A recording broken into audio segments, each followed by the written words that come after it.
Hi guys, வணக்கம் and welcome back to my channel. நான் உங்க சௌவர்ணியா. இன்னைக்கு வீடியோ இது வரைக்கும் நம்ம சேனல்ல உங்க கூட ஷேர் பண்ணாத ஒரு வீடியோ. என்னோட ரீசெண்ட் ஹேர் ஆயில் லான்ச்க்கு உங்களோட லவ் அண்ட் சப்போர்ட்டுக்கு ரொம்ப தேங்க்யூ. உங்களோட ஆர்டர்ஸை நான் பேக் பண்ணுறது தான் இன்னைக்கு ஷேர் பண்ண போகிறேன். நிறைய பிஆர் பேக்கேஜிங் ஆர்டர்ஸ் வந்திருக்கு. அதை நான் எப்படி பேக் பண்ணுறேன்னு ஸ்டார்ட்லேருந்து எண்ட் வரைக்கும் உங்க கூட இந்த வீடியோவில் ஷேர் பண்ண போகிறோம். ஹோப் உங்களுக்கு இந்த வீடியோ பிடிக்கும்னு. நான் எப்படி பேக் பண்ணுறேன்னு பார்க்கலாம் வாங்க. இதுதான் நம்ம பேக் பண்ண போகிற அந்த உடன் பாக்ஸ் வித் அக்ரிலிக் க்ளோஷர். இது இப்போது ஃப்ரெஷ்ஷாக செஞ்சு வந்திருக்கு. அதனால் டஸ்ட்டெல்லாம் உங்களுக்கு தெரியும். இப்போ இதெல்லாம் க்ளீன் பண்ணிவிட்டு இது மேலே ஆர்சின்னு நம்மளோட ரேர் காம்பினேஷன் பிராண்ட் லோகோவை நான் மார்க்கர் பென் வச்சு வரைய போகிறேன். ஏன்னா நான் இன்னும் ஸ்டிக்கரிங்லாம் பண்ணலை, அதனால் கையால் தான் வரையணும் பிராண்டிங்காக. பிராண்டிங் மேலே இன்ட்ரெஸ்ட் இல்லாதவங்க இப்படியே பிளெயின் பாக்ஸாகவே நீங்கள் அனுப்பலாம். பட் எனக்கு என்னோடய பிராண்டிங் பண்ணுறது எனக்கு ரொம்ப பிடிக்கும். அதனால் நான் அது மேலே ஆர்சின்னு எழுத போகிறேன். எது வச்சு எழுதலாம் அப்படின்னு நிறைய பேருக்கு தெரியுமான்னு தெரியல. தெரியாதவங்களுக்காக சொல்கிறேன். இந்த மாதிரி ஒரு மார்க்கர் பென் விற்கிது. நான் 2.0 mm தான் யூஸ் பண்ணுறேன். இது மீடியம் பாயிண்ட். இது ஒயிட் கலர். இதை வச்சு தான் நான் எழுத போகிறேன் இங்கே ஆர்சின்னு. இப்போ அங்கே பார்த்தீங்கன்னா ஒரு 12 பாக்ஸ் வச்சுருக்கேன். 12 பாக்ஸ் தான் நம்ம ரெடி பண்ண போகிறோம். எல்லாத்துலேயும் தூஸ் இருக்குல்ல, அந்த வுட்டு அந்த இலச்சி பண்ணுற தூஸ் இருக்குது. அதெல்லாம் முதல்ல டஸ்ட் ஃப்ரீ ஆக்கிட்டு அப்புறம் சானிடைஸ் பண்ணிவிட்டு அதுக்கப்புறமா தான் நம்ம எழுத போகிறோம்.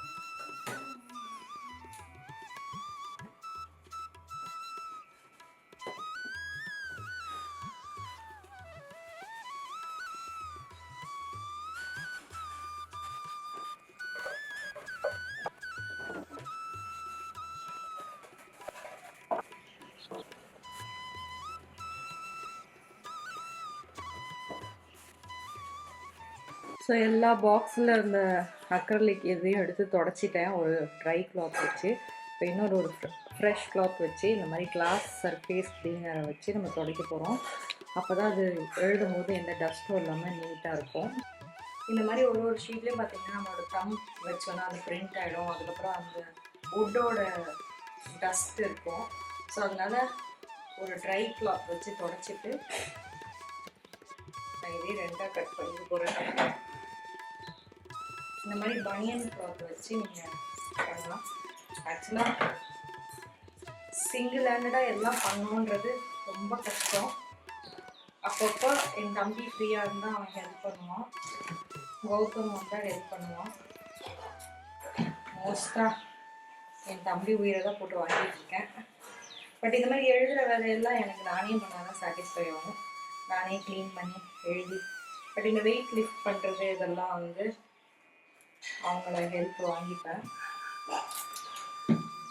இது மாதிரி க்ளீனாக தொடச்சி எடுத்ததுக்கப்புறம் நம்ம வரையறதுக்கு ஈஸியாக இருக்கும். இந்த மாதிரி எல்லாத்தையும் தொடச்சி வச்சுட்டோம்னா அது ட்ரை ஆகிடும். ஒன்று டக்கு டக்குன்னு எழுதிக்கலாம்.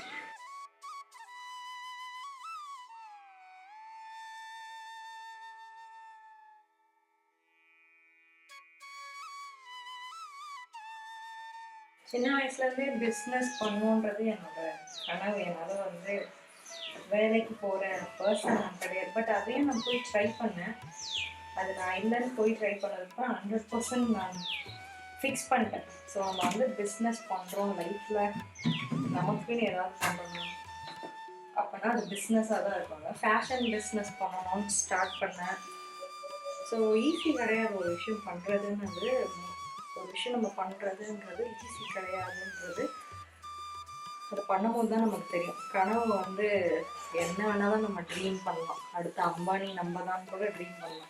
பட் இறங்கி காலத்தில் அம்பானி ஆகிறதுக்கு வேலை பார்க்கும்போது தான் அதோட ஸ்ட்ரகிள்ஸ் என்ன, அது பின்னாடி எவ்வளோ மேன் பவர் தேவைப்படுது, ஒன்றுக்கும் ஒரு விஷயத்துக்கும் எவ்வளோ. இந்த உடன் பாக்ஸ் ஒரு இடத்துல சோர்ஸ் பண்ணணும், அது மேலே எழுதுகிற ஒரு பெண்ணை ஒரு இடத்துல சோர்ஸ் பண்ணணும், அதில் என்ன எழுதணும் எப்படி எழுதணுன்ற லோகோ ஐடியோ ஒரு விஷயம் இருக்கணும். எல்லாமே நம்மளே பண்ணும்போது இப்போ நம்மக்கிட்ட பணம் இருக்குன்னா லோகோ டிசைனிங்னு ஒரு ஆளை பிடிச்சி கொடுத்து அவங்கக்கிட்ட நம்ம ஐடியாவை சொன்னால் அவங்க பண்ணி கொடுக்கணும். பணம் இல்லை இன்வெஸ்ட் பண்ணுறதுக்கு எல்லாமே நம்மளே பண்ணணும்போது டைம் எஃபர்ட் எனர்ஜின்னு எல்லாத்தையும் நம்ம அதுக்கு கொடுக்க வேண்டியதாக இருக்கும். எல்லாம் எல்லாத்தையும் தொடச்சிட்டு எழுதும் போது உங்களை பார்க்குறேன். நான் எல்லாம் எழுதி முடிச்சதுக்கப்புறம் தான் நான் எழுதுறத உங்ககிட்ட காட்டுறேன்னு சொன்னனேன்னு ஞாபகம் வந்தது. ஸோ மோஸ்ட்டாக எல்லாம் எழுதிட்டேன். லாஸ்ட் பீஸ் எழுதும் போது தான் ஞாபகம் வந்தது. ஸோ இதை ஃபினிஷ் பண்ணுறதை இப்போ பார்க்கலாம்.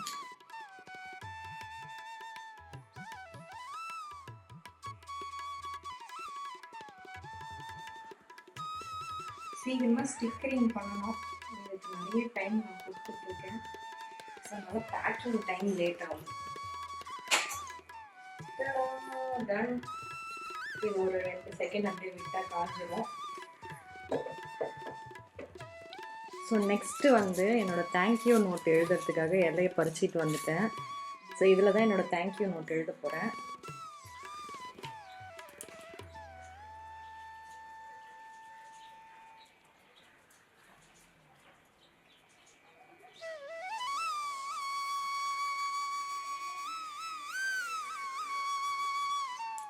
ஸோ இப்போ இந்த மாதிரி எல்லா இலையும் எழுதி ஒருத்தருக்கும் எடுக்கிறோம்.